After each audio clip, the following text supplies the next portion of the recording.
අපි හැමෝම ජීවත් වෙන්නේ හරිම කාර්යබහුල හැඟීම් වලට වඩා වැඩ වලට මුල් තැන දෙන ලෝකෙක. හැබැයි ඔයා කවදා හරි එක මොහොතකට නතර වෙලා හිතලා තියෙනවද? තව අවුරුදු 25කින්. ඒ කියන්නේ 2050 වෙනකොට ඔයා ඉන්න තැන මොන වගේ තැනක් වෙයිද කියලා. අද ඔයා කරන රස්සාව, ඔයා පාවිච්චි කරන වාහනේ පවා එදාට අතීතයට අයිති පරණ මතකයක් විතරක් වෙන්න පුළුවන්. මේක නිකම්ම විද්‍යා ප්‍රබන්ධයක් නෙවෙයි. කෘත්‍රිම බුද්ධිය. එහෙම නැත්නම් AI තාක්ෂණය නිසා ලෝකය අපි හිතනවට වඩා ගොඩක් වේගෙන් වෙනස් වෙනවා. ටෙක් ෆීල්ඩ් එකේ ඉන්න අය නම් මේ ගැන අනිවාර්යෙන් දන්නවා ඇති. අද අපි කතා කරන්නේ 2050 දී අපිට මුණ ගැහෙන ඒ අමුතු සමහර විට බය හිතෙන අනාගතය ගැන.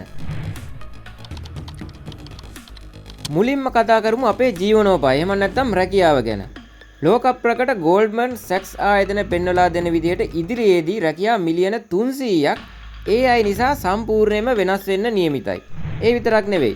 World Economic Forum එකේ 2023 වාර්තාවලට අනුව ලෝකයේ රැකියා කෝටි 8කට වඩා ඉදිරි වසර කිහිපයේදී අභියෝගයට ලක් වෙනවා. මම පහළ ඩිස්ක්‍රිප්ෂන් එකේ ලින්ක් දාලා තියෙනවා මේ ගැන වැඩිදුර දැනගන්න කැමති අයට ඒ අදාළ ඩොකියුමන්ට් බලලා සවිස්තරාත්මකව දැනගන්න පුළුවන්. 2050 වෙද්දී පාරේ රියදුරන් නැති වෙයි. නැති වෙයි කියන්නත් බෑ. ඒත් බොහොම අඩු පිරිසක් ඉඳී. කර්මාන්ත ශාලාවල කම්කරුවන් බොහොම සුළු පිරිසක් දක්වා අඩු වෙයි. සමහර විට ශල්‍ය කර්ම කරන වෛද්‍යවරුන් පවා රොබෝවරුන් වෙන්නත් පුළුවන්. මේක අහද්දි බයක් දැනුණත් ඇත්තම කතාව මේකයි. අපි පරණ ක්‍රම අත්හැරලා අලුත් තාක්ෂණයට හුරු නොවුනොත් අපිට අනාගත ලෝකේ ඉඩක් නැති වෙනවා. හැබැයි ඊටත් වඩා පුදුම හිතෙන ඒ වගේම ටිකක් අద్భుත දෙයක් තියෙනවා. ඒ තමයි අපේ මොලේ සහ පරිගණකය එකතු වීම. ඉලෝන් මස්ක්ගේ නියුරාලින්ක් ව්‍යාපෘතිය හරහා දැනටමත් පළමු මනුෂ්‍ය මොලයට චිප් එකක් සාර්ථකව සම්බන්ධ කරලා ඉවරයි.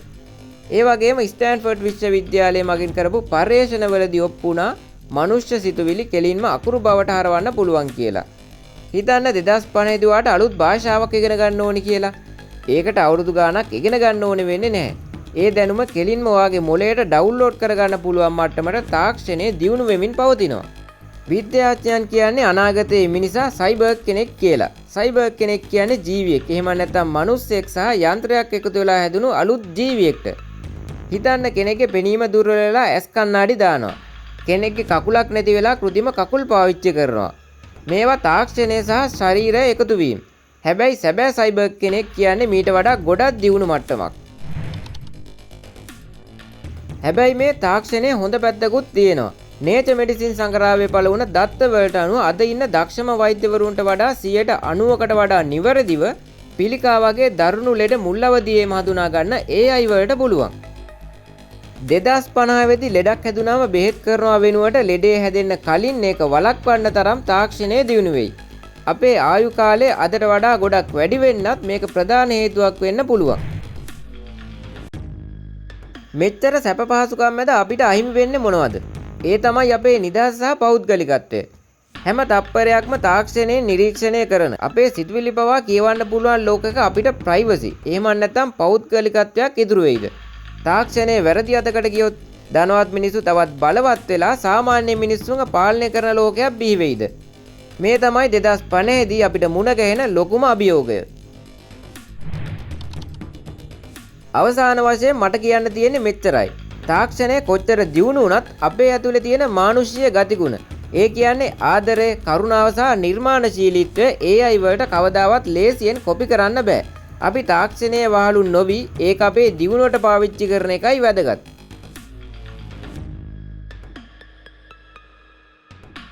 ඉතින් ඔයා මොකද හිතන්නේ? 2050 කියන්නේ අපේ විනාශයද නැත්නම් ස්වර්ණමය යුගයක්ද?